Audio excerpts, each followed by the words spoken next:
કરજણ તાલુકાના કિયા ગામમાં એક મકાનની કાચી દિવાલ બાજુમાં આવેલા અધારા પર પડતા અધારામાં બાંધેલા બકરા દબાઈ જતા 5 બકરાના મોત નીપજવા પામ્યા હતા।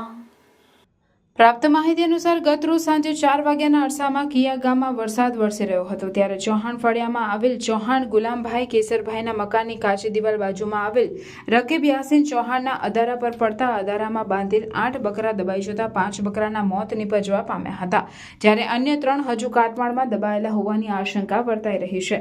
ઘટનાની જાણ થતાં ગામ લોકોએ દોડી આવી મૃતક બકરાઓને ઘટના સ્થળેથી ખસેડ્યા હતા। રકીબ ચૌહાણે મીડિયા સમક્ષ નિવેદનમાં જણાવ્યું હતું કે વરસાદને કારણે બાજુના મકાનની કાચી દિવાલ અમારા અધારા પર પડતા અધારામાં બાંધેલ 8-9 બકરા દબાઈ ગયા હતા, જેમાંથી 5 બકરાના મોત નીપજવા પામ્યા હતા, જ્યારે અન્ય 3 બકરા કાટમાળમાં હોવાનું જણાવ્યું હતું। વધુમાં તેઓએ જણાવ્યું હતું કે મને 2 થી 2.5 લાખનું નુકસાન થવા પામ્યું છે, તો સરકાર દ્વારા વળતર આપવામાં આવે તેવી માંગ કરી હતી। દિવાલ ધરાશાયી થઈ તે વેળાએ કોઈ ન હોવાથી મોટી દુર્ઘટના ટળી જવા પામી હતી। મારું નામ રકીબ યાસીન ચૌહાણ છે। કાલે વરસાદ પડતા સાંજે 4 વાગે બાજુની દિવાલ મારા અડાલાના બકરાની ઉપર પડી તો મારા 8 થી 9 બકરા દબાઈ ગયા।